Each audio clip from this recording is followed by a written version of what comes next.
ఇంతకుముందు దేవాలయంలోనికి వెళ్ళిన వారు ఎవ్వరూ నాకు భిక్షం వేయలేదు.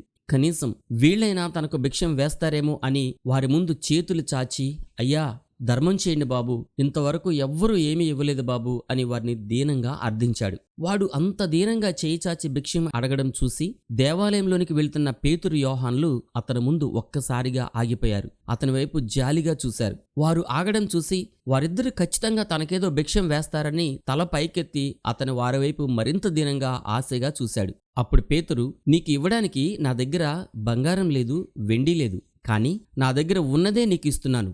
నజరేయుడైన యేసు నామములో లేచి నడువు అని గట్టిగా చెప్పి అతను కుడి చెయ్యి పట్టుకున్నాడు. అప్పటి వరకు తను భిక్షం అడిగినప్పుడు కొంతమంది తనకు భిక్షం వేయటం, కొంతమంది లేదు అని చెప్పడం మాత్రమే ఆ కుంటివాడు విన్నాడు. కానీ ఇలాంటి మాట ఇప్పటి వరకు ఎవ్వరూ అతనితో చెప్పలేదు అని ఆ కుంటివాడు అనుకుంటుండగా అంతలోనే పేతురు కుంటివాని కుడిచేయి పట్టుకుని బలంగా పైకి లేపాడు. వెంటనే అతని కాళ్లలోకి రక్తం ప్రవహించింది. తన కాళ్లలోకి రక్తం ప్రవహించడం, ఏదో ఒక తెలియని అద్భుత శక్తి ప్రవహించడం అతనికి స్పష్టంగా తెలిసింది. వెంటనే అతని కాళ్లు బలం పుంజుకున్నాయి. అతనికి నిలబడే శక్తి వచ్చింది. ఆశ్చర్యంగా అతను లేచి నిలబడ్డాడు. నిలబడమే కాదు, గంతులు వేశాడు.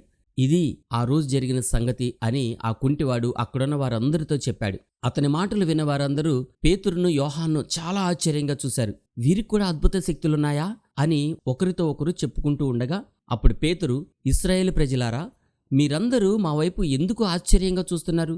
ఈ కుంటివాడిని మేము కాదు కదా స్వస్థపరిచింది. ఈ కుంటివాడిని మా శక్తి చేతగాని మా భక్తి చేతగాని ఇతనికి కాళ్ళు వచ్చేలా మేము చేయలేదు. అబ్రహాము, ఇస్సాకు, యాకోబుల దేవుడు అంటే మన పితరుల దేవుడు మీరు సిలువ వేయించిన నజరేయుడైన యేసు నామాన్ని మహిమపరిచాడు. మీరు ఆయనను సిలువ వేయడానికి అప్పగించినప్పుడు పిలాతు ఆయనను విడిచిపెట్టాలని ప్రయత్నించినా జీవాధిపతి, పరిశుద్ధుడు, నీతిమంతుడు అయిన యేసును వద్దని నరహంతకుడైన బరబ్బాను విడిచిపెట్టమని మీరు అడిగారు.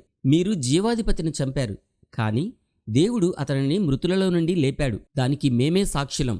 మీరు ఎంతో కాలంగా చూస్తున్న ఈ కుంటివాణ్ణి స్వస్థపరిచింది మేము కాదు, నజరేయుడైన యేసుక్రీస్తే. ఇది యేసుక్రీస్తు నామం వలన కలిగిన విశ్వాసమే. ఆయనే వీడికి పూర్తి స్వస్థత కలగజేశాడు. సహోదరులారా, మీరు మీ అధికారులు తెలియక ఆయనను చంపారని మాకు తెలుసు. మీ పాపాలు క్షమించబడే నిమిత్తం కనీసం ఇప్పుడైనా మీరు మారుమనసు పొందండి. రాబోయే రోజుల్లో దేవుడు నాలాంటి ఒక ప్రవక్తను మీలో నుండి పుట్టిస్తాడు. మీరు ఆయన మాట వినాలి అని ప్రవక్త అయిన మోషే మీతో చెప్పలేదా? సమూయేలు మరియు అనేక మంది ప్రవక్తలు ముందుగా చెప్పింది నజరేయుడైన ఈ యేసుని గురించే. సమూయేలు మరియు అనేక మంది ప్రవక్తలు ముందుగా చెప్పింది నజరేయుడైన ఈ యేసుని గురించే.